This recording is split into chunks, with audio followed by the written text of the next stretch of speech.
तो आज से हम स्टार्ट कर रहे हैं केमिस्ट्री क्लास 12 की, जिसमें पहला चैप्टर हमारे पास है बिलियन। ठीक ना। तो बिलियन से हम यहाँ पे देखिए, बिलियन में इंपॉर्टेंट चैप्टर इसलिए बनता है क्योंकि बिलियन से बोर्ड में काफी क्वेश्चंस भी आते हैं। ठीक ना। मतलब ये महत्वपूर्ण कंसेप्ट के लिए तो है ही, उसके साथ साथ इसमें सबसे ज्यादा क्वेश्चंस भी आते हैं, न्यूमेरिकल्स भी आते हैं, तो हम सबसे ज्यादा न्यूमेरिकल्स भी लगाएंगे। ठीक ना। देखिए ये जो है, ये जो मतलब जो बिलियन चैप्टर है, देखिए केमिस्ट्री से 3 तरीके की होती है। ठीक ना। 3 पार्ट में केमिस्ट्री डिवाइड किया गया। ठीक ना। एक है कार्बन रसायन ऑर्गेनिक केमिस्ट्री, एक है अकार्बनिक रसायन इनऑर्गेनिक केमिस्ट्री, और एक है हमारे पास भौतिक रसायन, भौतिकी रसायन जिसे हम कहते हैं फिजिकल केमिस्ट्री। तो फिजिकल केमिस्ट्री में आता है। ठीक ना। और फिजिकल केमिस्ट्री में आपको न्यूमेरिकल्स मिलेंगे, उसके बाद ऑर्गेनिक और इनऑर्गेनिक में आपको केमिस्ट्री मतलब न्यूमेरिकल्स नहीं मिलते हैं। ठीक ना। तो न्यूमेरिकल्स जो मिलेंगे, जो भी क्वेश्चंस मिलेंगे आपको बिलियन में ही मिलेंगे। तो चलिए हम क्या करते हैं, वीडियो को स्टार्ट करते हैं। आप ध्यान रखिए, नोट्स पहले हम हर वीडियो में बताते हैं, आप नोट्स रख लीजिए और नोट्स मेरे साथ आप बनाते चलिएगा। ठीक ना। तो चलिए हम स्टार्ट करते हैं। देखिए बिलियन अगर देखा जाए तो स्टार्टिंग पॉइंट पहले हम यहाँ बिलियन थोड़ा सा हम बात करेंगे यहाँ पे कि मिश्रण। ठीक है ना। क्योंकि देखिए एक बात ध्यान रखिए, जितने भी बिलियन होते हैं वो मिश्रण होते हैं। ठीक ना। लेकिन ये बात ध्यान रखिएगा, जितने भी मिश्रण होते हैं वो बिलियन नहीं होते। ठीक ना। तो मतलब मिश्रण का ही पार्ट क्या है, बिलियन। इसी थोड़ा सा मिश्रण के बारे में जान लेते हैं, उसके बाद हम बिलियन स्टार्ट करते हैं। ठीक ना। चलिए बात करते हैं मिश्रण, मिक्सचर क्या होता है। ठीक ना। जब 2 या 2 से अधिक किसी यौगिक या तत्वों को आपस में मिलाते हैं तो इससे बनने वाले विलयन को हम क्या कहते हैं, मिश्रण कहते हैं। ठीक ना। मतलब जब देखिए मिश्रण मतलब देखिए मिलाना हो गया। ठीक ना। मतलब 2 यौगिक ले लो या तत्व ले लो, ठीक ना, उनको आप सिंपल से क्या करें, मिला दो, और मिलने के बाद जो बनता है, जो पदार्थ बनता है, उन्हीं को हम क्या कहते हैं, मिश्रण कहते हैं। ठीक ना। वो हो सकते हैं 2 तत्व हो सकते हैं कि क्या हो, 2 यौगिक हो। ठीक ना। या यौगिक और तत्व हो, कुछ किसी भी तरीके से 2 चीजों को आप मिलाते हैं, जो तीसरी चीज बनती है वो क्या होती है, मिश्रण होती है। ठीक ना। अच्छा देखिए, कभी आप ये ध्यान रखिए कि आप सुने होंगे यौगिक और मिश्रण। ठीक ना। तो मिलाने से यौगिक भी बनता है। मतलब देखिए 2 चीजों को अगर आप लिए, उनको मिलाए तो मिश्रण बन सकता है, उससे यौगिक भी बन सकता है। ठीक ना। अगर देखिए यौगिक कब बनता है, यौगिक मतलब जो लेड बनता है वो एक निश्चित अनुपात में बनता है। मतलब यौगिकों को एक निश्चित या तत्वों को एक निश्चित अनुपात में जब मिलाया जाता है तो क्या बनता है, वो यौगिक बनेगा। और जब अनिश्चित अनुपात में मिलाया जाता है तो क्या बनता है, मिश्रण। मतलब मान लीजिए अगर हम जल की ही बात करें, H2O होता है। ठीक है। मतलब 2 परमाणु किसके हैं, H के, और 1 परमाणु किसका है, O का। अगर मान लीजिए यहीं पे हम क्या कर दें, 2 परमाणु H का और 2 परमाणु O का ले लें तो क्या बन जाएगा, हाइड्रोजन पर बन जाएगा। यही आप कर दो, 3 परमाणु आप H के ले लो, आप 3 परमाणु H के ले लो, और यहाँ पर 2 परमाणु, एक कोई यौगिक नहीं है। ठीक ना। तो जब एक निश्चित अनुपात में दिया जाता है तो यौगिक बनता है, और जब अनिश्चित अनुपात में लेते हैं तो क्या बनता है, मिश्रण बनता है। ठीक ना। जैसे आप उदाहरण देख सकते हैं, चीनी को पानी में मिलाने पर प्राप्त एक मिश्रण होता है। मतलब चीनी को पानी में मिलाते हैं, ठीक ना, तो एक मिश्रण ही प्राप्त होता है। और पानी में नमक मिलाने पर प्राप्त एक मिश्रण ही होता है। ठीक ना। और पानी में चीनी और नमक मिलाते हैं तब भी एक मिश्रण ही प्राप्त होता है। मतलब जितनी चीज मिलाने हैं एक मिश्रण ही प्राप्त होता है। ठीक ना। तो आप देख सकते हैं। इसके बाद अगर हम बात करें यहाँ पे मिश्रण के गुण, मिश्रण के गुण क्या होते हैं, जब 2 या 2 से अधिक पदार्थ या यौगिक आपस में मिलते हैं तो वो अपने रासायनिक गुणों को बनाए रखते हैं। मतलब सिंपल सी बात ये ध्यान रखना है, देखिए जब 2 या 2 से अधिक पदार्थ या यौगिक आपस में मिलते हैं तो वो अपने रासायनिक गुणों को बनाए रखते हैं। मतलब जो उनकी रासायनिक प्रॉपर्टी होती है वो उसको क्या करते हैं, बनाए रखते हैं, मतलब उसको खोते नहीं है। ठीक ना। देखिए रासायनिक गुण, यहाँ 2 गुण हमारे पास में, एक भौतिक गुण और एक होता है रासायनिक गुण। मतलब ठोस द्रव गैस में जब परिवर्तन होता है उसे हम कहते हैं क्या, भौतिक गुण। मतलब भौतिक गुण में नया पदार्थ नहीं बनता है, लेकिन ध्यान रखना रासायनिक गुण में नया पदार्थ बनता है, नए पदार्थ का निर्माण यहाँ पर रासायनिक गुण में होता है, पर भौतिक गुण में ऐसा नहीं होता है। आगे देखिए, जब 2 या 2 से अधिक पदार्थ आपस में मिलते हैं तो उनकी मात्रा अनुपात निश्चित नहीं होती है। मतलब मिश्रण में ये यही तो भी हमसे कहें, अगर अनुपात को हमने निश्चित कर दिया तो यौगिक बन जाता है, और जब अनिश्चित अनुपात में मिलाया जाता है तो मिश्रण बनता है। ठीक ना। तो यहाँ पे जो यौगिकों या तत्वों या जो भी कहो आप, यहाँ पे निश्चित अनुपात नहीं होता, किसी भी अनुपात में आप क्या कर सकते हो, मिला सकते हो। भाई आपको शरबत अगर बनाना है, भाई ये भी तो आयतन, पानी और चीनी को मिलाना है शरबत में, क्या निश्चित अनुपात मिलते हैं क्या, ऐसा नहीं, वहां पे अनिश्चित अनुपात मिला जाता है, ठीक ना। चलिए अब आगे है, मिश्रण को बनाने वाले पदार्थ या यौगिक ठोस द्रव गैस किसी भी अवस्था में हो सकते हैं। मतलब मिश्रण जैसे बनता है, मतलब मिश्रण ठोस अवस्था में, द्रव अवस्था में, गैस अवस्था में भी हो सकता है, तो तीनों अवस्थाओं में हो, उनकी अवस्थाएं हो सकती हैं। मिश्रण में सामग्री की मात्रा किसी भी अनुपात में हो सकती है। मतलब जो आप पदार्थ लेते हो, जो यौगिक लेते हो या जो तत्व लेते हो, वो किसी भी अनुपात में हो सकते हैं। यहाँ पर निश्चित अनुपात नहीं है, ये बात आप ध्यान रखिएगा। इतनी कहानी है मिश्रण के गुण की, ठीक ना। मतलब इनकी प्रॉपर्टी क्या होगी, आप ध्यान रखेंगे, इस चीज को लिखते चलिएगा, ठीक ना। ये डेफिनेशन भले अब देखिए इसके बाद ही तो विलयन पढ़ेंगे, क्योंकि विलयन एक मिश्रण है, तो पहले मिश्रण जाने फिर विलयन बात करते हैं, ठीक है जी। अच्छा अब हम बात करते हैं मिश्रण कितने प्रकार के होते हैं, ठीक ना। तो मिश्रण हमारे पास सिंपल से दो प्रकार के होते हैं, समांगी मिश्रण, होमोजेनियस मिक्सचर। अब देखिए मिश्रण में से दो प्रकार के होते हैं, समांगी और विषमांगी। आप देख सकते हैं समांगी और यहाँ पे क्या है, विषमांगी, हेट्रोजेनियस मिक्सचर, ठीक ना। तो पहले हम यहाँ बात करेंगे समांगी। देखिए जब चीजों को आप मिलाते हैं तो दो तरीका हो सकता है कि उसके जो परमाणु हों, वही आप दो चीजों को लिए उनको मिलाए, ठीक ना। हो सकता है उनके जो परमाणु है इस तरीके से मिल जाए कि हम समझ ही नहीं पाए कि कौन किसका परमाणु है। वही आपने पानी लिया, चीनी, और उनको जब मिला देते हो, शरबत जब बनता है, तो क्या आप पहचान पाते हो क्या कौन सा चीनी का परमाणु है और कौन सा चीनी का अणु है और कौन सा किसका पानी का अणु है? क्या आप पहचान पाते हो? क्या नहीं पहचान पाते हो। और कुछ ऐसे मान लीजिए आप पानी में तेल को मिला दो, ठीक ना, या पानी में बालू कुछ मिला सकते हैं हम लोग, ठीक ना। तो अगर मिलाते हैं तो क्या इसमें जब जैसे मान लो पानी में हम तेल मिला दिए, ठीक ना, तो तेल के अणु आपको अलग दिखेंगे और पानी के अणु क्या होते हैं, अलग दिखते हैं, ठीक ना। जैसे यहाँ पे कोई भी आप ऑयल क्या करते हैं, जब पानी मिलाते हो तो उसके ऊपर ही क्या करता है, ऑयल तैरता रहता है, किस पे, पानी पर, ठीक है जी। तो यहाँ पर ऐसे लिखा है कि ऐसे मिश्रण जिसमें उपस्थित यौगिक या पदार्थ को आंखों से नहीं देखा जा सकता है, ऐसे मिश्रण को हम क्या कहते हैं, समांगी मिश्रण कहते हैं। मतलब इन्हें हम अपने आंखों से हम ऐसे सिंपल रूप में नहीं देख सकते हैं, मतलब पहचान नहीं सकते हैं कौन किसका परमाणु है, किसमें, होमोजेनियस मिक्सचर में, समांगी मिश्रण में, ठीक ना। तो ये डेफिनेशन हमारे पास, जैसे यहाँ पे चीनी और पानी, आज जब इनको मिला देते हैं तो कौन चीनी का परमाणु है, कौन पानी का परमाणु है, क्या हम पहचान पाते हैं, जो अणु है, जो परमाणु है, क्या हम पहचान पाते हैं क्या, मतलब कौन से चीनी का अणु, कौन से पानी के अणु है, हम पहचान नहीं सकते हैं। ये हमारे पास समांगी मिश्रण है। अगर हम बात करें यहाँ पे अब विषमांगी मिश्रण, ठीक ना, यहाँ क्या है हमारे पास, विषमांगी मिश्रण, ठीक ना, हेट्रोजेनियस मिक्सचर। यहाँ पर विषमांगी मिश्रण के गुण आ गया है, यहाँ पे के गुण काट देना, ठीक ना, यहाँ पे के गुण नहीं होगा, सिर्फ विषमांगी मिश्रण, हेट्रोजेनियस मिक्सचर, यहाँ के गुण काट देना, ठीक ना।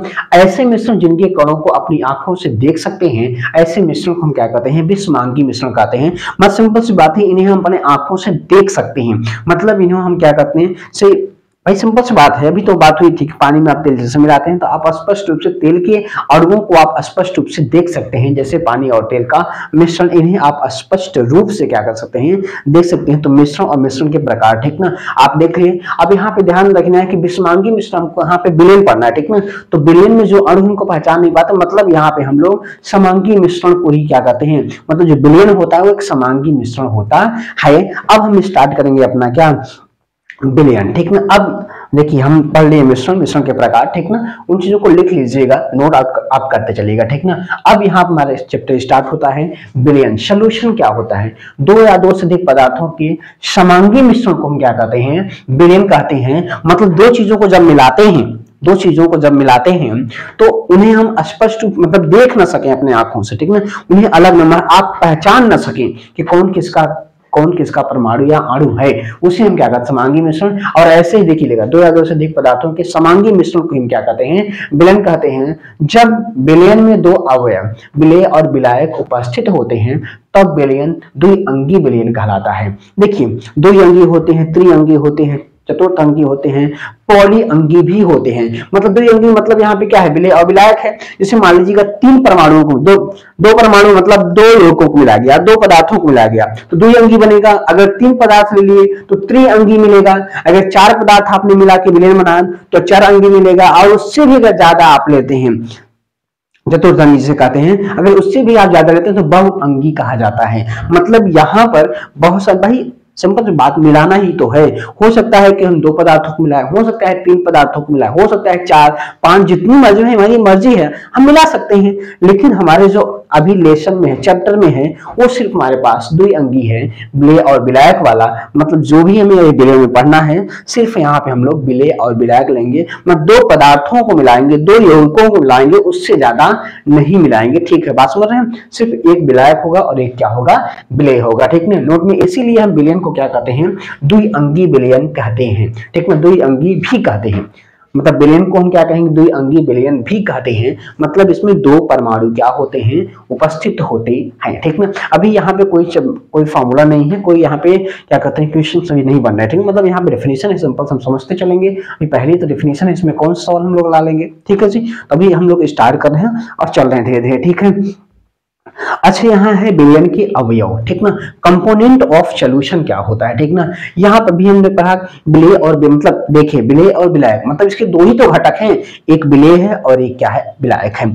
सिंपल सी बात है, विलायक में विलेय क्या होता है मतलब मिलता है। मतलब विलायक जो देखिए, जैसे मान लीजिए हम आप ग्लास लिए, ठीक ना, ग्लास में पानी लिए, पानी हमने चीनी डाला, ठीक ना, तो ग्लास में पानी है और चीनी को डाल रहे हैं, जिसको डाल रहे हैं वही क्या है, विलेय है। ठीक ना, और यहाँ पे आप देख सकते हो विलायक क्या होता है, सॉल्वेंट। विलयन में जिस अवयव की अधिक मात्रा उपस्थित होती है, यहाँ पे मैं काट दीजिएगा, मैं मत लिखिएगा, नहीं बैठ रहा है। ठीक ना, अवयव की अधिक मात्रा उपस्थित होती है, अर्थात जिसको भौतिक अवस्था विलयन की भौतिक अवस्था के समान होती है, उसे हम विलायक कहते हैं। कहने का मतलब है, यहां से मैं हटा दीजिएगा बस। ठीक है, देखिए कहने का मतलब है कि इसे विलयन लिए, विलयन में जिसकी मात्रा अधिक होती है उसे सॉल्वेंट हम कहते हैं, विलायक कहते हैं। या एक और यहाँ पे कह रहा है कि जिसको भौतिक अवस्था विलयन की भौतिक, देखिए कहने का मतलब है कि विलयन की वही अवस्था होगी जो विलायक की होगी। जैसे आपने क्या कहा कि आपने ग्लास में पानी लिया, चीनी डाला, ठीक ना, विलयन तो बना, लेकिन पहले भी वो द्रव था और आज भी क्या है, वो द्रव है। मतलब जो विलयन की अवस्था होती है वो किस पर निर्भर करती है, विलायक पर निर्भर करती है। बात समझिएगा, आज का आपसे कोई पूछ ले कि जो विलयन की अवस्था होती है, जो विलयन की अवस्था होती है वो किस पर निर्भर करती है, विलायक पर निर्भर करती है कि विलेय पर निर्भर करती है, तो किस पर निर्भर करती है, विलायक पर। क्योंकि वैसे भी सिंबल से विलायक की मात्रा क्या होता है, अधिक होती है, और विलेय इसमें जाकर क्या होता है, मिलता है। ठीक ना, तो मेनली जो उसकी अवस्था होती है किसकी, सोल्यूशन की, वो किस पर निर्भर करती है, सॉल्वेंट पर। तो आगे अगर हम बात करें यहाँ पे कि विलेय सोल्यूट क्या होते हैं, तो विलयन का वह अवयव जो अपेक्षाकृत कम मात्रा में उपस्थित होता है उसे विलेय कहते हैं। ठीक ना, कहने का मतलब है कि जो विलयन है, विलयन में जिसकी मात्रा सिंपल से कम होती है उसे हम क्या कहते हैं, विलेय कहते हैं। उदाहरण से चीनी के जलीय विलयन में चीनी कम मात्रा में होती है, अतः चीनी विलेय है तथा जल क्या है, विलायक है। जैसे चीनी और पानी हमने बताया शरबत की बात, ठीक ना, तो चीनी कम मात्रा में है तो विलेय है, और पानी अधिक मात्रा में है तो क्या है, वो विलायक है। ठीक है जी, तो यहाँ पर डेफिनेशन होते चलिए, लिखते चलिएगा साथ में। ठीक है जी, अब विलयन के गुण, ठीक ना, अब यहाँ प्रॉपर्टी ऑफ सोल्यूशन क्या है, ठीक ना, मतलब इसके गुण क्या है ये समझिएगा। ठीक है, तो विलयन के निम्नलिखित गुण है। पहला पॉइंट है विलयन एक एकल प्रावस्था तंत्र होता है। कहने का मतलब है विलयन केवल एक ही अवस्था में होता है, मतलब एकल प्रावस्था तंत्र, मतलब द्रव है तो द्रव में ही रहेगा। बात समझना, मतलब इसमें एक ही अवस्था पाई जाती है, एक से ज्यादा अवस्था नहीं पाई जाती है। जैसे ठोस है भाई, विलयन अगर द्रव है तो द्रव ही रहेगा, मतलब एक ही अवस्था में रहेगा, एक से ज्यादा अवस्था में नहीं रहेगा। तो लिखा है विलयन एकल प्रावस्था तंत्र होता है। इसमें विलेय के कणों का जो आकार होता है, जो विलेय के कण होते हैं वो 10 की घात माइनस, यहाँ पर आप देख लीजिएगा विलयन में जो आकार के कण होते हैं, यहाँ पे इसको मत लिखिएगा, यहाँ पर लिखेंगे 10 की घात माइनस 7 से 10 की घात माइनस 8 सेंटीमीटर तक होता है। ठीक है, ध्यान रखिए यहाँ थोड़ा सा गलत है, यहाँ पर लिखेंगे 10 की घात, क्या लिखेंगे, आकार 10 की घात माइनस 7 से 10 की घात माइनस 8 सेंटीमीटर तक होता है, अतः इन्हें नग्न आंखों से देखा नहीं जा सकता है। ठीक ना, मतलब यहाँ पे जो इसके आकार के कण होते हैं, जो विलयन में जो कण होते हैं इनका जो आकार होता है 10 की घात माइनस 7 से 10 की घात माइनस 8 सेंटीमीटर के रेंज के होते हैं। इतने छोटे हम क्या कणों को अपने आंख से देख सकते हैं क्या, हमारी आंख इतनी सेंसिटिव नहीं है कि इतने छोटे कणों को हम क्या कर सकते सकते हैं, देख सकते हैं। अगला यहाँ विलयन के प्रत्येक भाग का संगठन समान होता है। मतलब विलयन आप जो भाई समझ, हमने कहा शरबत में, अब शरबत चाहे आप एक गिलास बनाए थोड़ा थोड़ा अलग कर दो तो सबकी प्रॉपर्टी वही ना होगी कि आपने अलग रखा तो उसकी प्रॉपर्टी बदल जा रही है, उसका गुण क्या बदल जाएगा क्या भाई? जो जैसा स्वाद इसका होगा भाई, 5 जगह, 5 जगहों में इसको डिवाइड कर दे तो जो स्वाद इसका होगा वही उसका, हर एक जगह जो आपने रखा है शरबत जो आपने विलयन बनाया है वो हर जगह उसका स्वाद क्या होगा, एक होगा। मतलब इसे संगठन जो है वो एक समान है हर जगह, मतलब इनका ना एक संगठन जो इसका है हर जगह क्या होगा, प्रत्येक जगह समान होगा। ठीक है, अब है अगला चौथा, विलयन के गुणधर्म वास्तव में इसके अवयव के गुणधर्म होते हैं। ठीक है, जो विलयन का गुण होता है भाई वो मीठा है, खट्टा है या कड़वा है, किस पर निर्भर करता है, उसमें जो अवयव उपस्थित है। भाई सिंपल सी बात है, जो मिलकर वो बना है, जिससे मिलकर बना है वही तो उसकी भाई अगर आप पानी में चीनी डालोगी तो चीनी का ही स्वाद में आएगा, किसी और का आएगा। ठीक ना, तो उसमें जो अवयव उपस्थित होंगे वैसा ही तो क्या कहते हैं उसका गुण होगा। भाई जो जैसे कहते हैं आप जिस माहौल में रहोगे, ठीक ना, वैसे तो आप रहोगे ना भाई, वैसे तो बनोगे। अगर आपको पढ़ना है तो पढ़ने वाले माहौल में रहो, ठीक ना। अगर अच्छा बनना है तो अच्छे लोगों के बीच में रहो। अब कहो बुरे लोगों के बीच में आप रहोगे, गलत संगत में रहोगे और आप अच्छा बन जाओगे तो कभी संभव है क्या? अगर आपको अच्छा बनना है तो अच्छे संगत में भी आपको रहना पड़ेगा। ठीक है जी, तो वैसे यहाँ पर है। आगे हम देखें पांचवा, विलयन के अवयवों को भौतिक विधियों द्वारा सरलता से पृथक नहीं किया सकता। भौतिक अवस्था का मतलब उसके जैसे कहते हैं उनको अपने हाथों से अलग कर दो, उन्हें या ओसा दो आप, जैसे गेहूं चावल ओसाते हैं, ठीक ना, वैसे आप इसको कर सकते हो। ठीक ना, या आप इसको जैसे मम्मी नहीं बनाती हैं चावल से अलग करती हैं, छांटती हैं, वैसे देखो आप क्या करिए छांट के अलग कर सकते हैं। ये सब भौतिक अवस्था है जो हम मतलब अपने हाथों से कर सकते हैं, सामान किसी विधि की आवश्यकता नहीं है। सिंपल से हम उसे अपने अगर हम अपने तरीके से क्या करते हैं अलग कर सकते हैं। ठीक ना, सिंपल सी बात है। तो भौतिक अवस्थाएं होती है, ठीक ना। लेकिन विलयन का हम उसमें चीनी के कैसे, मान लो आपने शरबत बनाया, ठीक ना, अब शरबत आपके सामने आ गया तो आप ढूंढेंगे ये है चीनी का कण, निकाल के आप खा लेंगे, ये है पानी का, अलग कर देंगे, ये चीनी, ऐसे कर सकते हैं क्या? आप नहीं कर सकते ना।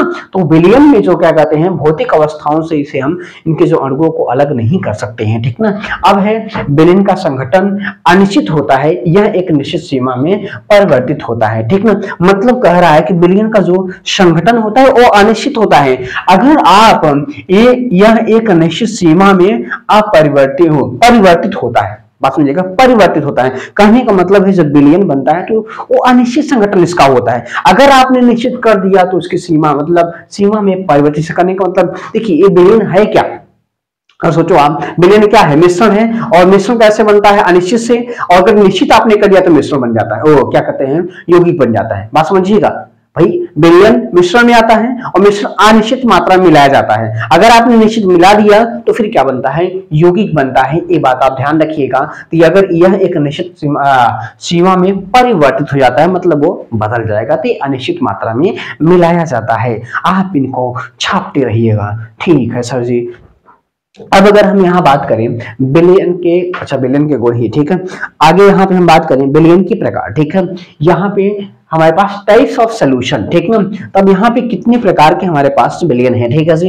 तो विलायक की भौतिक अवस्था के आधार पर, मतलब on the basis of physical state of the solvent, on the basis of physical state of solvent, मतलब सॉल्वेंट की अवस्था, सॉल्वेंट की जो स्टेट होगी, विलायक की जो अवस्था होगी, भौतिक अवस्था, उसके आधार पे हम देखते हैं कि विलयन कितने प्रकार के होते हैं। तो यहाँ पे देखें, यहाँ 3 प्रकार के होते हैं। मतलब उसकी सॉल्वेंट की अवस्था के, मतलब उसकी स्टेट के आधार पर इसे हम 3 भागों में डिवाइड किए हैं।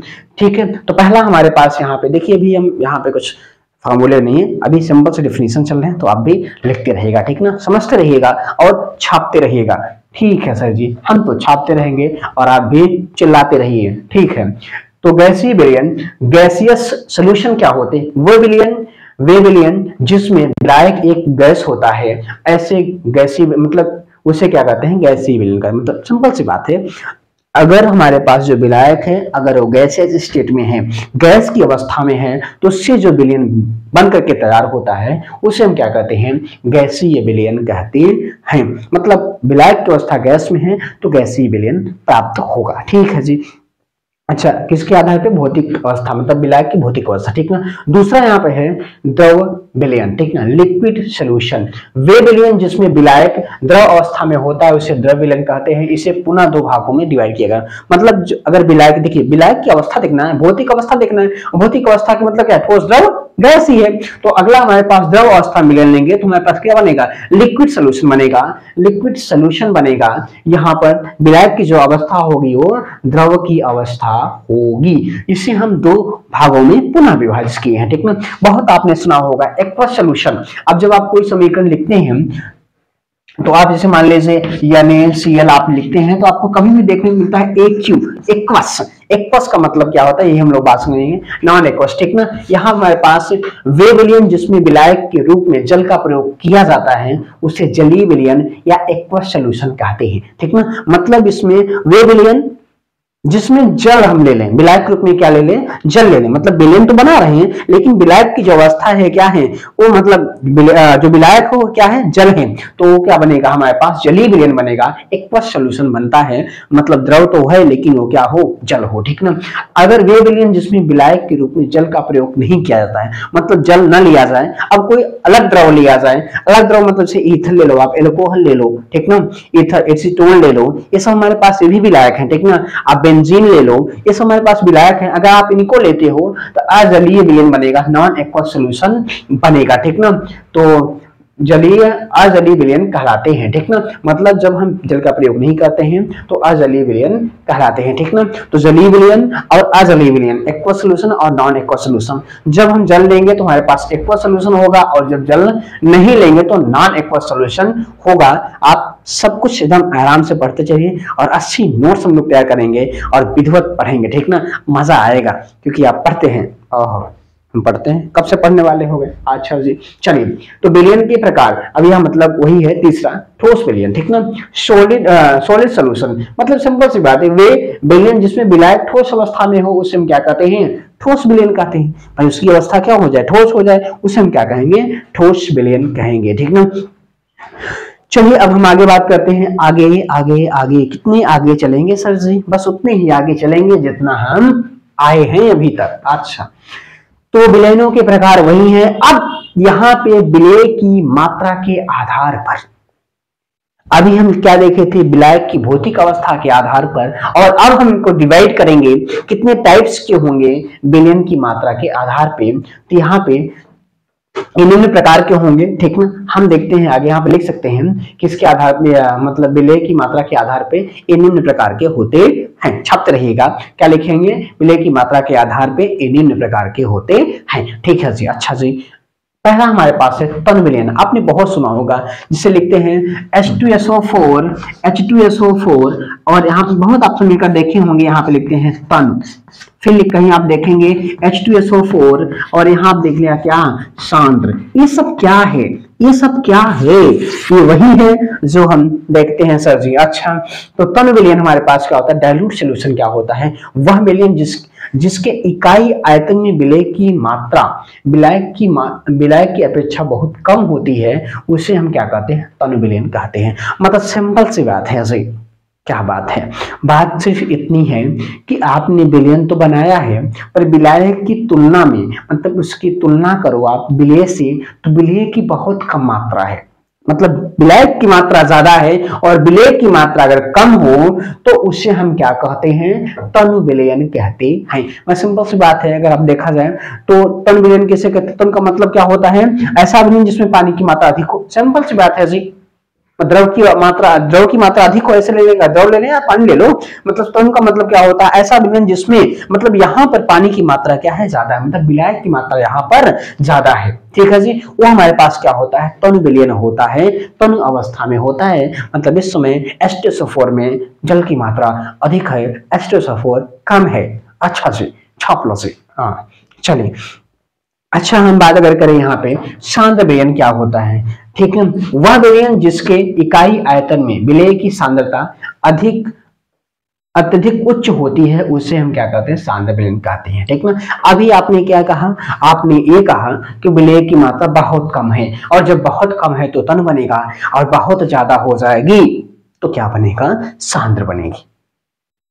बहुत कम तो क्या बना, तनु विलयन बना। बहुत ज्यादा तो सांद्र विलयन बना, और बीच वाला हो जाए तो, अब आगे देखेंगे, ठीक ना, बीच वाला हो जाए तो आगे देखेंगे। मतलब यहाँ पर जो पानी की मात्रा क्या है, मतलब विलायक की मात्रा बहुत कम होती है, यहाँ पर विलायक की मात्रा, विलेय की मात्रा सबसे ज्यादा होती। ऐसा कह सकते हैं कि यहाँ की जो यहाँ पानी की मात्रा है बहुत कम होती है, और यहाँ पानी की मात्रा बहुत ज्यादा होती है। द्रव की, द्रव ले लो, पानी आप ले लो, चल की ही बात कर लो, ठीक है जी। अच्छा, अब यहाँ पर अगर हम बात करें आगे, तो आगे हमारे पास है संतृप्त विलयन, सैचुरेटेड सॉल्यूशन, ठीक है। वह विलयन जिसमें किसी निश्चित ताप पर, मतलब एक विलयन हम बना रहे हैं। देखिए, जब विलयन बनाते हैं या मिलाते हैं तो देखिए सिंपल सी बात है, अगर आप देखो ऐसे, अगर हम आपको महसूस कराएं, ठीक ना, जैसे आप जब पानी लेते हो, ठीक है, पानी ठंडा होता है और उसमें जब चीनी मिला के शरबत बनाते हो ना, तो जब पानी आप ले तब का टेम्परेचर देख लो और शरबत बनाने के बाद का टेम्परेचर देख लो,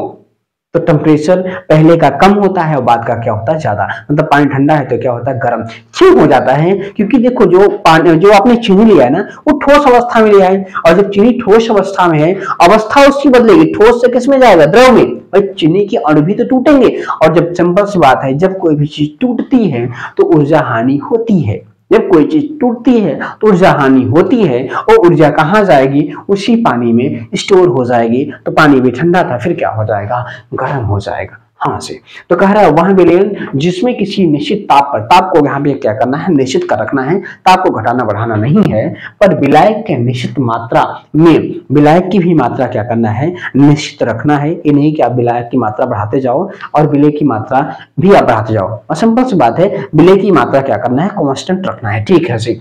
विलेय की अधिकतम संभव मात्रा घुली होती है, उसे हम क्या कहते हैं, संतृप्त विलयन कहते हैं। कहने का मतलब ये है, देखो आपने एक विलयन लिया, जैसे वही अब बात, अब कोई भी आप ले लो, चाहे चीनी पानी वाला वही चल रहा है भाई। आप पानी लिए एक ग्लास, उसमें आप चीनी मिलाते जा रहे हो, बनाते जा रहे हो, शरबत मिलाते जा रहे हो, बनाते जा रहे हो, एक निश्चित सीमा होगी, एक सीमा के बाद चीनी वहां पे घुलना बंद हो जाएगी। मतलब अब उसके बाद हम चीनी की मात्रा अगर उस ग्लास में डालते हैं, पानी में डालते हैं, तो चीनी नहीं घुलेगी। मतलब उसकी अधिकतम जो मात्रा है खुल जाए, उसी अधिकतम मात्रा को हम क्या कहते हैं, जब वह विलयन बन के तैयार होता है अधिकतम मात्रा पर, उसे हम कहते हैं संतृप्त विलयन, सैचुरेटेड सॉल्यूशन। मतलब इसके बाद उस सॉल्यूशन में, उस विलयन में विलेय घुलेंगे नहीं।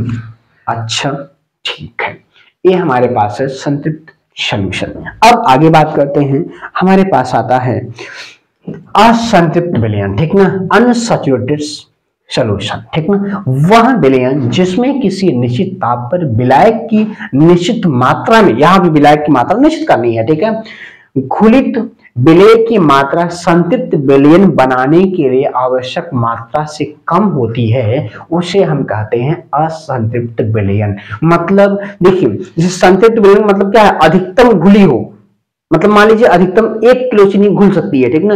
अगर 1 किलो से थोड़ी सी कम हो जाए, मान लो 950 ग्राम हो जाए, ठीक है जी, तो वहां पे जो 1 किलो पर संतृप्त विलयन बनेगा, 1 किलो पर 1 किलो चीनी मिलाएंगे आप तो संतृप्त विलयन बनेगा। और जब 1 किलो से कम चीनी आप मिला दोगे, कम थोड़ी सी मात्रा कर दोगे, तो वहां बनेगा असंतृप्त विलयन। वही कह रहा है कि आवश्यक मात्रा से कम होती है, उसे असंतृप्त विलयन कहते हैं। मतलब 1 किलो अधिकतम है, 1 किलो संतृप्त विलयन के लिए है, और 1 किलो से थोड़ा सा कम कर दोगे तो आपका बन जाएगा असंतृप्त विलयन। मतलब अधिकतम विलेय घुल, जो विलेय घुले हैं अधिकतम मात्रा से थोड़ा सा कम हो, मतलब जब अधिकतम मतलब यहां तक घुल सकता है तो क्या बनता है, संतृप्त विलयन बनता है। उससे थोड़ा सा आप कम कर दोगे विलेय की मात्रा तो क्या बन जाएगा, असंतृप्त विलयन बनेगा। और एक हमारे पास पांचवा है, क्या है, अति संतृप्त विलयन, अति संतृप्त विलयन, सुपर सैचुरेटेड सॉल्यूशन। वह विलयन जिसमें विलायक की निश्चित मात्रा में घुलित विलेय की मात्रा संतृप्त विलयन बनाने के लिए आवश्यक मात्रा से अधिक होती है, उसे हम कहते हैं संतृप्त विलयन। ठीक है जी। अच्छा तो यहां पर देखिए संतृप्त है, संतृप्त जस्ट ऊपर जाओ, मतलब 1 किलो को चीनी चाहिए थी संतृप्त बनाने के लिए, और 1 किलो थोड़ा ज्यादा ले लो तो क्या बन जाएगा, अति संतृप्त बन जाएगा। मतलब उससे ज्यादा, मतलब बीच में हमारे पास क्या, संतृप्त नीचे गए, असंतृप्त ऊपर गए, अति संतृप्त मतलब सुपर सैचुरेटेड सॉल्यूशन बनेगा। अगर उससे आप ज्यादा लोगे, मतलब एक संतृप्त विलयन जब बन गया उससे थोड़ी सी यात्रा आप क्या करो, विलय की मात्रा बढ़ा दो तो क्या बन जाएगा, अति संतृप्त विलयन बनेगा, सुपर सैचुरेटेड सॉल्यूशन बनेगा। ठीक ना। तो देखिए आज हम इस वीडियो में ज्यादा नहीं करते, लंबी हमारी वीडियो नहीं बन पाए। ठीक ना। अब यहाँ पे हम आगे जब चलेंगे तो इसके बाद अगले वीडियो में हम लोग क्वेश्चन भी करेंगे। ठीक ना। अब सांद्रता पे आ जाएंगे और सांद्रता पे हमारे पास इसके बाद सब अभी तो जितने भी डेफिनेशन थे डेफिनेशन समझे लिखे। अब इसके बाद जो भी अगला वीडियो रहेगा इसमें, उसमें हम लोग क्वेश्चंस भी करेंगे। ध्यान रखना है कि क्वेश्चन के पॉइंट ऑफ व्यू से ये बहुत इंपॉर्टेंट चैप्टर है, यहाँ से क्वेश्चन आने ही 100%। मोलरता, नामलता, फार्मलता, ठीक ना, आप सब पढ़ेंगे यहाँ पर। ठीक ना। मतलब यहाँ पे आप क्वथनांक पढ़ेंगे, क्वथनांक में औनयन, उन्नयन, ठीक ना, बहुत है, हिमांक औनयन है, बहुत है आपके पास, तो उन सब में भर भर के क्वेश्चन है। मतलब यहाँ पे बहुत सारे क्वेश्चन है, लेकिन आज के लिए इतना ही करेंगे। तो अगर आपको वीडियो अच्छी लगी हो तो लाइक जरूर करिएगा, और चैनल पर अगर नए हैं तो चैनल को आप सब्सक्राइब भी कर लीजिएगा, क्योंकि देखिए जैसे मान लो हम वीडियो अपलोड करते हैं तो आपको नोटिफिकेशन मिल सके। ठीक ना भाई, आप वीडियो चैनल सब्सक्राइब करके रखें, नोटिफिकेशन आपके पास पहुंचेगा, इसलिए आप सब्सक्राइब करके रख लीजिएगा।